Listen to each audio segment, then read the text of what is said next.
Di sini saya Habib dari Saudi Arabia menyatakan bahwa saya pendukung Anies Baswedan.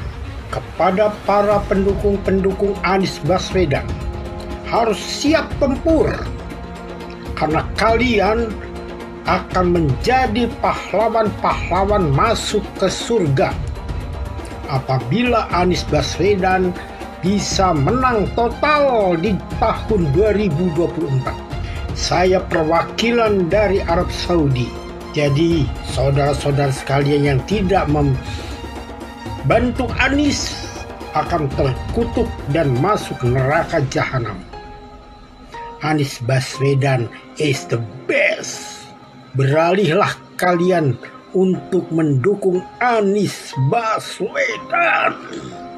Ini pesan dari Habib yang betul-betul dimuliakan oleh Allah. Anies Baswedan is the best. Anies sangat mungkin menggunakan politik identitas yang memang dia katakan normal terjadi. Tapi rekam jejak kepemimpinannya sangat buruk. Dia gagal sebagai rektor Paramadina, gagal sebagai menteri, dan gagal sebagai gubernur. Karena itu jualan utamanya adalah agama. Kubunya dengan mudah bisa memanipulasi agama untuk membangun dukungan terhadap Anies. Karena itulah kalau kita ingin perpecahan agama tidak lagi berlangsung, marilah kita berharap Anies tidak maju sebagai capres. Kalau Anies maju, hampir pasti dia akan menggunakan politik identitas. Ayo gunakan akal sehat, karena hanya dengan akal sehat, bangsa ini akan selamat. Air susu dibalas dengan air tuba. Beliau mengingatkan kalau ada orang yang membantu kita, maka janganlah dibalas dengan kejahatan. Jadi kalau ada yang menafsirkan ya itu adalah sindiran kepada orang tertentu, itu hak masyarakat. Kita dipertontonkan berbagai kebohongan, menyerang personal Pak Prabowo dengan membangun narasi kebohongan dalam debat pilpres. Air susu dibalas air tuba, tetapi menurut Andri itu adalah hal yang umum, hal yang biasa, pesan nenek moyang kita. Dramatisasinya nggak perlu, karena sebenarnya itu adalah sindiran yang kita semua tahu. Untuk Anies Baswedan, ya Nis ya, denger nih. Sebaiknya kau itu jangan terlalu banyak ngomong, jangan terlalu banyak menyindir-nyindir orang, jangan selalu melihat kesalahan-kesalahan orang, seolah kau yang udah paling benar. Semakin kau banyak ngomong, omongan kau itu blunder. Kau sendiri gak ngerti apa yang kau omongin. Sekarang A, besok berubah B. Sebaiknya kau tunjukkan kinerja kau aja, prestasi kau aja apa. Walaupun kau udah jadi gubernur gagal di TKI 5 tahun, nah jangan kau bikin juga gagal Indonesia ini. Ya, manusia yang terlalu banyak ngomong seperti kau itu adalah ciri-ciri manusia munafik. Manusia munafik sangat dibenci oleh Allah Subhanahu wa Ta'ala. Apabila berjanji dia ingkar dan berkata dia dusta. Ya, orang yang banyak bicara biasanya tidak bisa bekerja. Paham itu ya Anies Baswedan? Banyak yang ngajak aku buat dukung Pak Anies di Pilpres ini, tapi aku tolak karena jujur aku kurang seret sama rekam jejaknya sih. Loh, kok bisa? Di sini kita bahas berdasarkan data ya. Kalau menurutku, dari janji-janji utama Pak Anies pas kampanye jadi gubernur DKI, hasilnya ternyata justru mengecewakan sih. Misal program rumah DP 0 rupiah, dari target awal 200.000 unit hunian, sampai akhir beliau menjabat yang dibangun cuma 2.000-an unit, alias cuma 1% dari target awal. Dan yang awalnya dikhususkan untuk yang berpenghasilan 7 juta ke bawah, ujungnya yang bergaji 14 juta pun juga boleh beli. Udah gitu, pengadaan lahannya juga kena kasus korupsi ya. Lalu program OKOC, hasilnya juga 0 besar ya. Loh, tapi OKOC kan programnya Pak Sandi bang, nggak ada tuh namanya program wakil, yang ada ya program gubernur. Dan di saat beliau selalu menekankan soal keberpihakan, faktanya beliau malah menghabiskan triliunan buat balapan Formula E, yang menurutku cuma bisa dinikmati segelintir masyarakat menengah ke atas. Dan yang paling bikin aku khawatir, Pak Anies juga punya rekam jejak untuk menghentikan program Pak Jokowi ya. Misal Balai Kota Jakarta yang di zaman Pak Jokowi terbuka untuk pengaduan masyarakat, sama beliau malah ditutup. Juga program normalisasi sungai Pak Jokowi diubah jadi naturalisasi, dan pengerjaannya pun mandek ya. Mungkin karena hal-hal seperti ini juga yang bikin beliau dulu diberhentikan sebagai menteri oleh Pak Jokowi. Nanti kan sudah ganti presiden. Presiden yang akan datang pasti mau tidak mau melanjutkan. Entah itu 01, entah itu 02, itu entah 03. Kemudian presiden yang akan datang mau atau nggak akan berani. Kita harus beretik dengan benar. ya, jujur. Apa yang kita katakan itu ya yang ada di hati kita. Jangan lain di mulut, lain di hati. Dan harus cinta tanah air. Jangan karena ambisi pribadi kita menyesatkan rakyat. Tapi dalam kenyataannya Pak, ketika Bapak memimpin di Kementerian Pertahanan, banyak orang dalam pengadaan alutsista, PT Teknologi Militer Indonesia, Indonesia Defense Security, lalu orang dalam pengelolaan food estate. Lalu ada kejadian-kejadian di mana kita semua menyaksikan ketika ada pelanggaran etika dan Bapak tetap jalan terus dengan cawapres yang melanggar etika. Artinya ada kompromi atas standar etika. Standar etika ini fakta. Dan kemudian dalam pidato Bapak mengolok-olok tentang pentingnya etika. Saya tidak tega untuk mengulanginya. Pertanyaannya, apa penjelasan Pak Prabowo soal itu semua? Saya menilai, maaf ya, karena Anda desak saya terus terang aja saya menilai Anda tidak pantas bicara soal etik. Itu saja. Saya merasa bahwa Anda itu posturing ya, Anda tuh menyesatkan. Itu aja ya. Saya boleh berpendapat kan? Saya menilai Anda tidak berhak bicara soal etik karena Anda memberi contoh yang tidak baik soal etik. Terima kasih. Fenomena ordal ini menyebalkan. Di seluruh Indonesia kita menghadapi fenomena ordal. Ada ordal di mana-mana yang membuat meritokratik nggak berjalan, yang membuat etika luntur.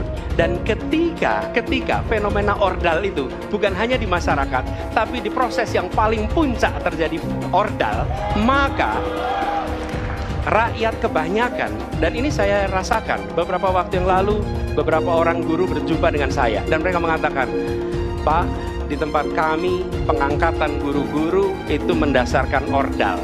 Kalau tidak ada ordal, nggak bisa jadi guru, nggak bisa diangkat. Lalu apa jawabannya? Atasan saya bilang, wong yang di Jakarta aja pakai ordal, kenapa kita di bawah tidak boleh pakai ordal? Kalau berbicara ordal, lupa waktu jadi gubernur. TGUPP, lupa dia. Ordalnya dia itu, tim sukses dia itu semua di sana. Jadi Anies itu banyak yang dia omongin, padahal dia melakukan hal yang dia pertanyakan. Jangan banyak janji di antara masyarakat hari ini. Tadi pertanyaan, jangan banyak janji. Saya ingin komentari dulu soal jangan banyak janji. Sebenarnya bagi masyarakat hari ini jangan melarang untuk punya banyak janji. Tapi bilang begini, silahkan ada janji yang banyak. Kami akan catat janjimu dan kami akan tagih janjimu. Gitu.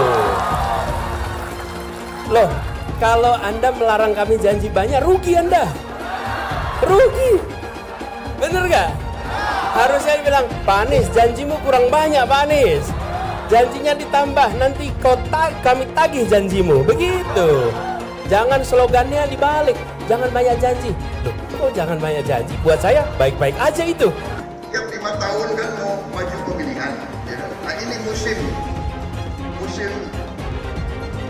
politisi, tokoh-tokoh politik, musim apa? Obrol janji. Obrol janji. Emang lidah tak bergula. Iya kan? Hati-hati tokoh politik yang obrol janji, ngomong doang. Saya tidak mau pemimpin masa depan menyalahkan angin di kemudian hari. Anda kalau nyindir lain kali jangan pakai angin, Mas. Mau bilang lagi, jangan salahkan angin. Saya kan sampaikan soal angin ya kemarin. Angin tak ada KTP-nya. Angin itu bergerak dari sana sini. Ketika polutan yang muncul dari pembangkit listrik tenaga uap mengalir ke Jakarta, maka Jakarta punya indikator, karena itu Jakarta mengatakan ada polusi udara. Ketika anginnya bergerak ke arah Lampung, ke arah Sumatera, ke arah Laut Jawa, di sana tidak ada alat monitor. Ada orang yang bilang jangan cerita soal angin, maka dia tidak menghormati ilmu pengetahuan. Mas Anies, Mas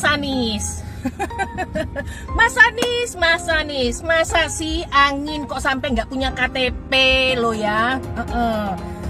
Angin keluar, angin masuk, angin keluar, masuk angin dodo ya. angin puting beliung, wes angin-anginan itu kok semua bisanya nggak punya KTP itu loh ya.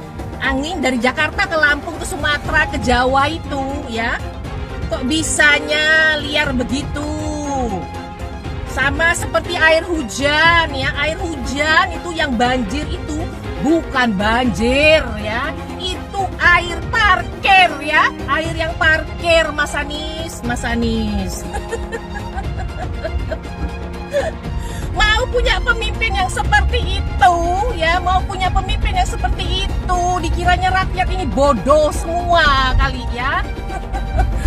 Air hujan jatuh ke bumi, nggak boleh masuk gorong-gorong. Yang banjir itu bukan banjir, itu parkir, Mas Anies, Mas Anies. Mas Anies pernah jadi gubernur 5 tahun di DKI.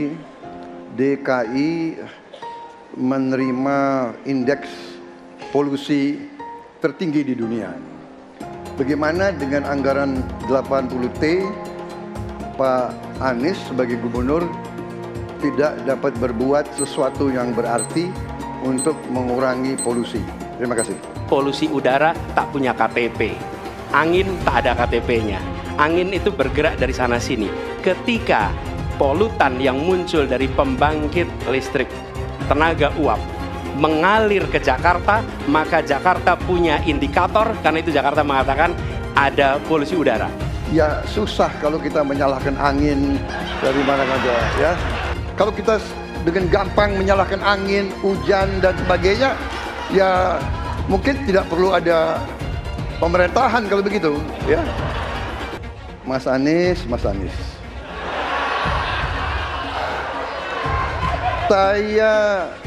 Saya berpendapat Mas Anies ini agak berlebihan.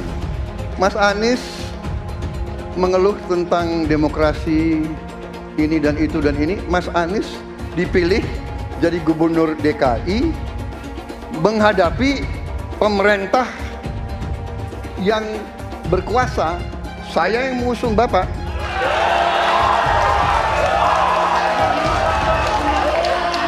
Kalau demokrasi kita tidak berjalan, tidak mungkin Anda jadi gubernur.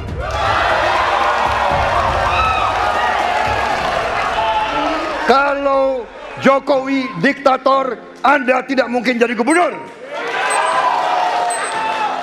Saya waktu itu oposisi, Mas Anies. Anda ke rumah saya, kita oposisi, Anda terpilih. Tujuannya bukan semata-mata tentang mentiadakan kekerasan. Karena damai itu bukan tiada kekerasan, damai itu ada keadilan. Itu prinsip utamanya, bahwa yang harus dihadirkan bukan tidak ada kekerasan, tapi keadilan. Tunggu dulu, aku mau jawab.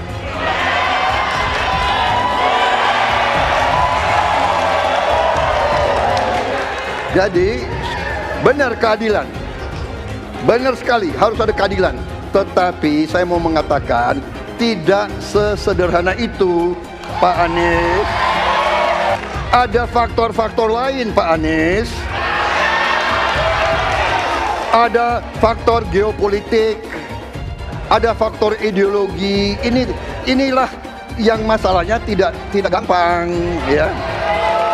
Tetapi saya pendapat kita harus tegakkan keadilan. Kita harus dialog.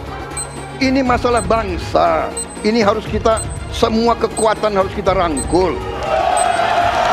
Untuk semua rakyat Indonesia dan salam hormat kepada agama lain, yang mana saya adalah dulunya pendukung Anies Baswedan sebagai calon presiden Republik Indonesia, 100% mendukung Bapak Anies. Tapi ternyata setelah tahu dia mendukung dengan adanya Rohingya masuk ke Indonesia, maka dengan ini kami 100% membatalkan niat itu. Dan perhatian kepada seluruh rakyat Indonesia, bila Anies jadi presiden memang bahaya. Berarti Indonesia nanti akan penuh dengan Rohingya. Ini adalah ucapan sendiri di video Bapak Anies Baswedan yang telah kita lihat sendiri. Maka dari itu, hati-hati, batalkan untuk mendukung Anies Baswedan. Hancur Indonesia ini, karena dia mendukung dengan adanya masuknya Rohingya. Karena bila dia jadi presiden, berarti hancurlah kita semua rakyat Indonesia. Hancur. Jangan didukung Anies Baswedan, berbahaya. Rohingya pasti menemui Indonesia. Apa yang bisa diharapkan dari Anies? Nggak ada. Jakarta amburadul, mimpin Jakarta aja amburadul, apalagi mimpin Indonesia. Anies itu perbual. Kayak mana apa karena perbual itu? Pembohong. Pembohong itu Anies itu. Gak usah dengar itu. Nggak layak jadi pemimpin. Apalagi jadi presiden. Di Jakarta aja kamu tengok itu amburadul. Di Jakarta tingkat kemiskinan tinggi. Pembangunan apa yang bisa dibangun Jakarta? Satu puskesmas pun bangunnya nggak ada. Masjid aja nggak dibangun. Mau ibadah. Di mana-mana kelebihan bayar. Apa yang bisa dibangun Anies? Satu aja nggak ada. Satu saja tunjukkan apa yang bikin Anies dibangun di Jakarta. Ganjar belum kampanye saja tetap di atas. Apalagi sudah kampanye. Anies yang sudah keliling Indonesia, yang naik jet pribadi, keliling, jangankan naik, makin nyungsep ke bawah. Nah, masyarakat sudah tahu siapa Anies. Anies, siapa belakangnya? Oligarki, satu. HTI, FPI. Masyarakat Indonesia bukan cari orang Yaman. Indonesia mencari nyaman. Anies ini keliling-keliling Indonesia mau ngapain sih? Bingung saya ngelihat. Menawarkan perubahan tapi tanpa konsep dan gagasan. Apa yang mau dirubah dan perubahannya seperti apa? Apakah akan merubah negara Pancasila menjadi negara khilafah juga nggak jelas. Jadi perubahan apa yang mau ketawarkan nih? Jadi jangan berharap dapat lotre lah nih tiba-tiba jadi presiden Indonesia. Nggak, Indonesia ini terlalu luas, terlalu besar. Jangan bermimpi lah. Bicara ke sana ke sini keliling Indonesia seolah-olah paham dan mengerti masalah negara. Lawang jadi gubernur aja 5 tahun kamu nggak ngerti masalah Jakarta. Apa yang kamu lakukan dengan Jakarta? Nggak ada nih, nggak ada. Masalah Jakarta segitu banyak tak satu pun yang selesai. Yang ada malah kerusakan bertambah. Anies hendak jadi presiden, hendak mengadakan perubahan. Perubahan apa nak kau buat? Nak kau balik Indonesia ini telontang jadi telangkup. Yang sudah maju dipandang mata dunia, hendak kau manakan lagi? Apa yang makanya kalau nak baca itu pidato tuh, hendak merubah Indonesia, sebutkan apa yang hendak dirubah. Jangan kata rubah ada, tapi yang hendak dirubah tak ada. Serupa dengan rekam jejak. Lihat rekam jejak. Apa rekam jejak kau di Jakarta? Apa yang kau jaga di Jakarta? Bukan yang ada kalau jaga di Jakarta kau bilang rekam jejak, seakan pidato dulu rekam jejak saja. Gaya orang nanguk kau bodoh-bodoh saja, orang nak pidato kau pembodoh-bodohan. Kau anggap orang Indonesia ini bodoh semua, yang pintar orang Yaman. Yaman. Nantau kau Yaman kalian nantau. Bila ingin melihat apa yang akan dilakukan seseorang ke depan, maka lihatlah rekam jejaknya. Karena rekam jejaknya adalah prediktor terbaik untuk masa depan. Pemilihan Gubernur DKI Jakarta yang kemudian memenangkan Saudara Anies Rashid Baswedan sebagai gubernur saat itu juga tidak lepas dari peran dan kedudukan dari HTI maupun FPI yang saat itu dianggap punya peran sentral dalam memenangkan Anies Baswedan. Hak konstitusional itu dirampas oleh rejim Jokowi. Kemudian ketika bergulir kekuasaan baru, ada presiden baru dan Hizbut Tahrir Indonesia dan Front Pembela Islam menuntut kembali haknya, hak konstitusionalnya. Dan kalau Partai Nasdem mau konsisten ya dengan dua narasi ya, narasi perubahan dan narasi restorasi, dia harus merestorasi hak konstitusional HTI dan FPI yang pernah dirampas. Dan kemudian ketika mereka berkuasa, presiden yang didukung Nasdem itu berkuasa, dikembalikan, direstorasi gitu loh. Lah ini wajar. Jadi SKB HTI dikembalikan, ya SKTP dikembalikan, kemudian kita hidup damai, HTI ya dikasih porsinya. Apa porsi HTI? Pengen ada kadernya jadi menteri. Apa sih salahnya kita umat Islam mengatur negeri ini dengan syariah kita? Belum lama ini ada kabar yang seram terkait ormas terlarang yang selama ini dikabarkan dekat dengan Anies Baswedan.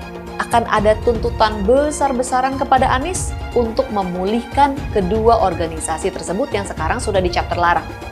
Maksudnya, jika Anies jadi presiden, dia kan akan punya kewenangan untuk kembali memberikan izin pada ormas terlarang itu. Karena mereka ini sudah berjuang habis-habisan untuk mendukung Anies. Gimana kalau Anies menolak tuntutan itu? Tentu akan ada demo besar-besaran. Mungkin bahkan akan ada gelombang demo berjilid-jilid karena mereka telah dikecewakan oleh Anies, padahal sudah didukung dari awal. Ini mengingatkan kita pada fakta bahwa dua ormas ini dulu juga getol mendukung Anies pada Pilgub Jakarta 2017 yang lalu. Mereka memobilisasi massa dengan menggunakan politik sara, sehingga akhirnya Ahok kalah karena gempuran kekuatan politik identitas itu. Saya mensyukuri kenapa kalah, kenapa ditahan. Saya bersyukur atas itu semua. Saya coba bayangkan ya, kalau seandainya waktu itu kita menang, gitu ya, hari ini belum tentu kita bisa nikmati seperti ini. Kita bersyukur 5 tahun Tuhan izinkan kasih ke orang yang pintar ngomong untuk kerja. Coba kalau kita bayangkan gitu ya, kalau kemarin saya masih jadi gubernur, ini saya udah turun ini. Tapi yang pintar ngomong itu dikira orang hebat kan? Ini lebih berbahaya tahun 2024, langsung ketahuan karakternya. Langsung ketahuan itu. Di saya juga ada kutipan Pak di kamar saya Pak. Tulisannya, Jakarta telah mengambil keputusan yang fatal. Jangan sampai bapak politik identitas justru menang dengan cara menipu umat Kristen. Jadi kalau sekarang umat Kristen mendukung Anies, mereka akan membayar mahal kerelaannya untuk menukar iman hanya untuk kepentingan sesaat. Kita tahu Anies lahir dari apa? Politik identitas. Yang dia dulu melabeli kafir semuanya kepada yang non-muslim. Saya mintalah kepada muslim yang waras dan kepada kelompok minoritas. Janganlah Anda memilih pemimpin yang berkarakter seperti Anies. Elektabilitasnya Anies merosot ya seiring mulai terkuaknya kontroversi dari kepemimpinan Anies di Jakarta. Gen Z juga tahu kalau Anies adalah sosok yang didukung kelompok intoleran yang membuat Pilgub DKI 2017 menjadi sangat kotor. Politik identitas yang mengarah ke perpecahan seperti yang dikeluarkan pendukungnya Anies, yaitu Kadrun bin Kampret. Kafir lah, laknat lah, PKI lah, ya cuma itu doang kemampuannya. Itulah pendukung Anies. Jangan pernah takut melawan Kadrun yang cuma pengen Indonesia hancur. Presiden kita ini memecah belah umat. Kalau punya jejak pernah memecah belah umat, jangan dipilih. Kita lihat apakah pemimpin kita, calon pemimpin kita ini ya pernah menggunakan agama sebagai alat untuk memenangkan kepentingannya atau tidak. Kalau agama diperalat untuk merebut kekuasaan, jangan dipilih. Sekali lagi, kalau ada calon pemimpin yang punya rekam jejak memperalat agama untuk kepentingan politiknya, jangan dipilih. Kalau kalian pendukung saya, haram hukum yang membawa isu salah, haram hukum.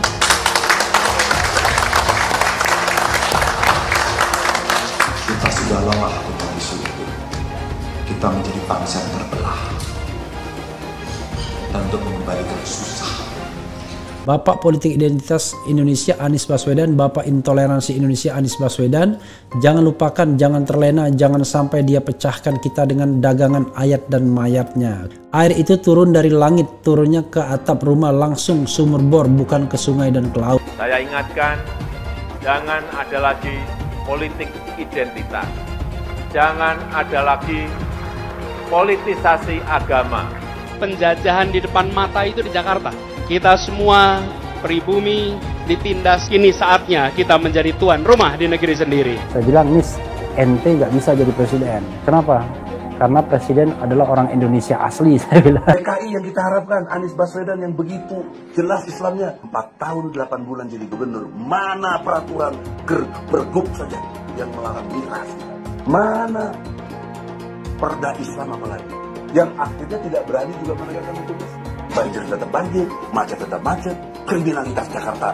Anda tahu, 2 menit sekali terjadi pencurian. Sekarang orang sedang euforia, dia mau dicapreskan lagi. Bagaimana umat terjebak lagi, bodoh lagi, masuk lagi. Kalau misalnya memang Anies itu mau maju dan dia tekad mau menegakkan hukum Islam dan menyatakan perlawanan, saya penuh.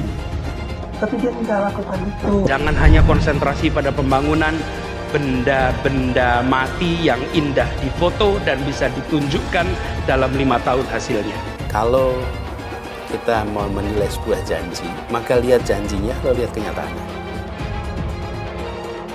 Dulu janjinya apa ya? Dan ini aneh. Betul-betul aneh. Ini bukan kampanye, tapi saya sampaikan sini. Di satu sisi menyiapkan jalur-jalur air untuk dikirim ke laut, di sisi lain di lautnya dipasang dengan pulau reklamasi. Tinggal tunggu waktu jadi rob, air balik. Dan ini melawan sunnatullah. Kenapa? Air itu turun dari langit ke bumi, bukan ke laut. Harusnya dimasukkan ke dalam bumi, masukkan tanah. Di seluruh dunia air jatuh itu dimasukkan ke tanah, bukan dialirkan pakai gorong-gorong raksasa ke laut. Jakarta telah mengambil keputusan yang fatal. Bukan banjir, itu memang parkir air. Bukan banjir, itu memang parkir air. Masyarakat berkeliling dengan membawa toa untuk memberitahu semuanya, termasuk sirine. Ibon 82 miliar. Apa alat transportasi yang dimiliki oleh hampir setiap orang? Alat transportasi yang dimiliki semua orang adalah kaki. Kalau seandainya orang Jakarta percaya Pak Anies jadi gubernur pun, saya berani jamin kok dia akan lakukan normalisasi yang sama seperti saya lakukan kok. Gak usah bohong lah. Ketika air sampai di muara, maka siap untuk dipompa ke laut. Pancasila Soekarno, ketuhanan ada di pantai. Anak Tuhan dari mana? Kalau Yesus anak Tuhan, bidangnya siapa? Besok di seluruh wilayah Indonesia kami katakan damai. Iblis hanya menggoda orang yang beriman. Makanya jarang-jarang orang kafir kerasukan setan. Yang kerasukan setan itu orang baik-baik. Jarang, saya belum pernah nengok Cina kerasukan setan. Pernahkah Ahok itu kerasukan setan? Enggak, setannya juga. Karena sesama setan jarang saling menggoda. Karena di salib itu ada jin kafir. Haleluya. Kepalanya ke kiri apa ke kanan?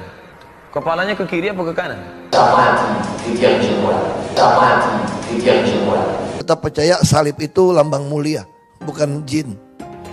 Kok ketawa? Aku nggak nyindir siapa-siapa loh. Saya nggak pernah mundur untuk kebenaran, keadilan, kejujuran dan peri kemanusiaan. Gue nggak pernah mundur. Dan gue nggak pernah takut juga sama lu. Siapapun yang rasis, gue akan hadapin. Gue bilang. Karena rasis itu tidak berperi kemanusiaan. Sama saya ditanya dulu kan, kamu nyesel nggak statement kamu di Pulau Seribu sehingga masih masuk penjara? Tidak pernah nyesel. Karena saya mengatakan kebenaran. Hai semua, dengan saya Jonas Leong. Terima kasih banyak buat kalian, penonton setia yang selalu menonton di channel ini. Saya secara personal sangat menghargai waktu kalian. Dan saya sudah menganggap kalian sebagai family karena kalian selalu support di channel ini. Bagi kalian yang selalu menuliskan opini kalian di kolom komen, saya baca komen kalian satu persatu. Saya baca komen kalian untuk mengetahui opini kalian, tanggapan kalian, dan masukan kalian sangat berguna untuk video selanjutnya. Terima kasih banyak buat kalian yang selalu menekan tombol like di awal video. Video seperti ini membutuhkan waktu dan juga research. Dan ini semua gratis untuk kalian. Jadi pastikan kalian menekan tombol like-nya, supaya saya mengetahui kalian menyukai konten yang saya bagikan. Isu bahwa akan ada koalisi Ganjar dan Anies nanti di putaran kedua makin kencang dihembuskan oleh pendukung Prabowo. Sebenarnya dalam hati, saya ketawa dengar isu itu, tapi sekaligus bahagia. Ketakutan terbesar Prabowo, Jokowi, dan Istana adalah bergabungnya koalisi Ganjar dan Anies di putaran kedua. Dan ini mirip Pilgub DKI tahun 2017, waktu Ahok ada di posisi puncak survei, tapi hasil pemilihannya itu tidak bulat di angka 50%. AHY kemudian tersungkur dan akhirnya pendukung AHY gabung dengan Anies yang sejak awal selalu ada di nomor buncit hasil survei. Kenapa saya bahagia? Dengan isu yang mereka hembuskan akan ada koalisi Ganjar dan Anies itu berarti mengkonfirmasi prediksi saya bahwa Pilpres 2024 ini tidak akan berlangsung satu putaran seperti yang mereka propagandakan. Pilpres akan berlangsung 2 putaran. Kenapa pendukungnya AHY bisa gabung dengan Anies waktu itu? Karena mereka punya musuh bersama, yaitu Ahok. Dan konsep koalisinya memang asal bukan Ahok pada waktu itu yang menyatukan mereka semua. Dan kita tahu Ahok yang selalu merajai survei akhirnya tumbang dikalahkan oleh Anies Baswedan. Surveinya Prabowo sebenarnya udah mentok. dan tidak akan pernah mencapai 50% dan stagnan di angka survei 40%-an. Dengan begitu, mau nggak mau Prabowo harus bersiap-siap masuk putaran kedua Pilpres yang jelas akan merugikan dia karena potensi kalahnya itu sangat besar. Situasi yang mirip Pilgub DKI 2017 sepertinya terjadi lagi sekarang. Jadi dejavu saya. Tagar asal bukan Prabowo itu berkumandang menyatukan banyak orang. Sebenarnya sih menurut saya yang menyatukan banyak orang antara pendukung 01 dan 03 itu justru bukan karena ingin melawan Prabowo, tetapi ingin melawan Jokowi. Dan semakin berbahaya jika kelompok agamis yang sebelumnya mendukung Anies akan gabung juga ke Ganjar. Karena sejak dulu, sejak Pilpres 2014 dan 2019, mereka ini memang bukan pendukung Prabowo, tetapi para pembenci Jokowi. Ganjar akan dapat keuntungan besar jika masuk putaran kedua, persis seperti yang didapatkan oleh Anies di Pilgub 2017. Inilah yang ditakutkan oleh Prabowo dan Jokowi. Dan yang ditakutkan oleh Prabowo dan Jokowi justru bukan Anies yang masuk putaran kedua, tetapi Ganjar. Kenapa mereka takut kalau Ganjar masuk putaran kedua? Karena karakter pendukung Ganjar dengan pendukung Prabowo yang sekarang banyak diisi oleh pendukung Jokowi itu sama-sama nasionalis. Dan ini berbahaya buat Prabowo karena akan terjadi pembelahan pendukung yang sangat besar di kedua paslon. Ketidaknetralan Jokowi sebagai presiden yang mulai dia tunjukkan saat Mahkamah Konstitusi dimainkan membuat banyak orang semakin muak. Apalagi semakin kesini pemerintah semakin terlihat berpihak lewat pembagian bansos, pengerahan aparat, pemanggilan kepala desa, dan banyak lagi cerita. Posisi Gibran sebagai anak Jokowi itu yang dulu diharapkan mendongkrak suara Prabowo justru menjadi bandul pemberat sehingga suara Prabowo nggak naik-naik seperti yang diharapkan. Ini memang permainan atau operasi intelijen untuk mengoyak pendukung Ganjar dan berpindah ke Prabowo. Sebenarnya, para pendukung Anies ketika mereka tidak lolos putaran kedua sudah pasti atau otomatis akan dukung Ganjar, kecuali yang garis-garis keras itu. Kenapa? Ya meski mereka juga tidak suka dengan Ganjar, tapi mereka lebih tidak suka dengan Jokowi yang mereka anggap menghancurkan harapan mereka dengan intimidasi, persekusi yang mereka tuduhkan ke Jokowi yang sejak awal ingin menjegal Anies. Karena itulah mulai sekarang dihembuskan isu ketakutan akan adanya koalisi Ganjar dan Anies. Supaya pendukung Ganjar yang nasionalis akan menyeberang ke Prabowo karena tidak suka dengan Anies. Sedangkan kalau Anies yang masuk putaran kedua melawan Prabowo, kerja mereka akan enteng. Karena para pemilih Ganjar yang dulu milih Jokowi, sebagian besar bisa saja akan milih ke Prabowo karena takut Anies menang. Sebab di belakangnya ada kelompok agamis. Dengan isu radikalisme saja cukup menghancurkan nama Anies. Apalagi sekarang Abu Bakar Ba'asyir, tokoh garis keras, secara terang-terangan mendukung Anies. Apalagi sejak debat ketiga, Prabowo terlihat memusuhi Anies. Makin kuatlah tekad para pendukung Anies untuk menjatuhkan Prabowo di putaran kedua. Oh ya, yang dimaksud pendukung Anies akan pindah mendukung Ganjar itu bukan yang PKS, 212, FPI atau HTI ya. Karena para kelompok garis keras itu tahu Ganjar jauh lebih keras dari Jokowi kalau masalah radikalisme. Tetapi yang dari PKB, yang dari Nasdem, ini dua partai yang punya potensi untuk mendukung Ganjar di putaran kedua. Mereka akan all out untuk mengalahkan Prabowo karena ketidaksukaan mereka pada Jokowi yang semakin membesar hari demi hari. Sedangkan yang garis keras itu hanya sebagai bonus tambahan saja. Inilah yang membuat istana sekarang panik. Bahaya buat mereka kalau masuk putaran kedua dan Ganjar akan berhadapan dengan Prabowo. Jadi buat kalian, para pendukung Ganjar, gak usah termakan propaganda kubu lawan. Fokus saja Loloskan Ganjar dan Mahfud di putaran kedua. Dan di putaran kedua itu nanti barulah kita keluarkan jurus pamungkas biar mereka bisa rasakan apa artinya kalau rakyat yang bergerak. Putaran kedua kita mainkan sama-sama. Bisa-bisa suara Prabowo tergerus habis. Karena itulah pembagian bansos-bansos semakin dimasifkan dan propaganda pemilu satu putaran pun semakin digaungkan. Buat saya sih ukurannya jelas. Semakin sering Jokowi turun ke daerah-daerah dan bagi-bagi bansos, maka itu tanda beliau semakin panik dan berusaha bantu Prabowo supaya menang. Itu logika berpikir sederhananya aja. Kalau Anies maju sebagai calon presiden, pasti dia akan menggunakan politik identitas. Ini adalah jawaban yang dilandasi dengan akal sehat dan melacak jejak politik di masa lalu. Ganjar misalnya, nasionalis tulen, PDIP tulen. Dia tidak akan mungkin memanfaatkan alasan agama, suku, ras untuk mengangkat dirinya atau menjatuhkan lawannya. Ini bukan saja karena elektabilitas yang sudah tinggi, tapi juga karena dia tidak mungkin mendorong masyarakat memilih dengan alasan identitas. Ganjar sebenarnya dikenal sebagai Muslim yang taat, tapi dia tidak akan mengangkat isu itu untuk memenangkan kursi kepresidenan.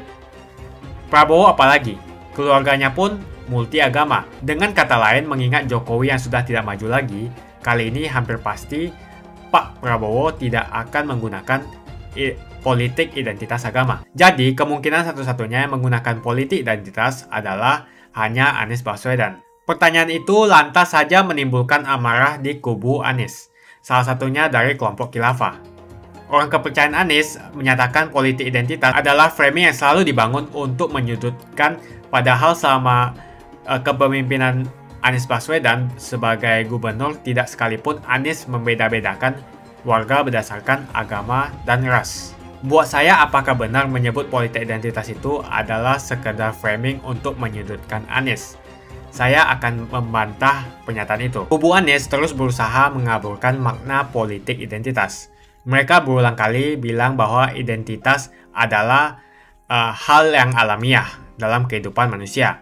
Jadi apa salahnya dengan menonjolkan identitas keislaman seorang calon presiden? Tapi saya yakin Anies tahu yang dimaksud dengan politik identitas adalah politik yang menggunakan agama sebagai alasan mengapa seorang kandidat harus dipilih atau mengapa seorang kandidat jangan dipilih. Politik identitas ini sangat berbahaya. Politik identitas membuat masyarakat menjadi tidak rasional dalam berpolitik. Yang menjadi faktor utama dalam politik identitas adalah agama. Seorang kandidat akan dipilih karena agamanya, terlepas dari apakah dia melakukan korupsi atau melakukan pelanggaran HAM.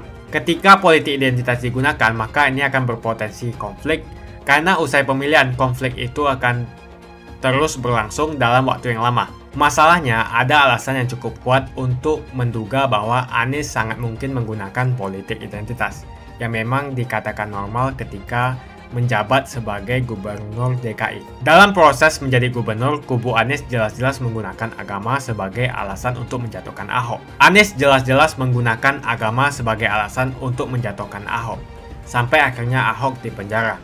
Jadi ada track record sebelumnya bahwa Anies bisa menggunakan politik identitas untuk mencapai tujuannya. Anies sangat mungkin menggunakan politik identitas karena ini memang keunggulan komparatif dari Anies. Dia mungkin saja seorang doktor dari Amerika Serikat, tapi rekam jejak kepemimpinannya sangat tidak bagus. Dia gagal sebagai rektor Paramadina, gagal sebagai menteri, dan gagal sebagai gubernur. Jadi agama digunakan untuk membangun dukungan terhadap Anies. Itu saja opini saya. Pastikan Anda menekan like di video ini dan bagikan video ini ke teman dan family Anda supaya mereka mengetahui informasi ini. Jangan lupa tekan tombol subscribe dan bunyikan tombol loncengnya supaya kamu tidak ketinggalan info dari channel Jonas Leong. Dan saya akan jumpa kalian di video selanjutnya.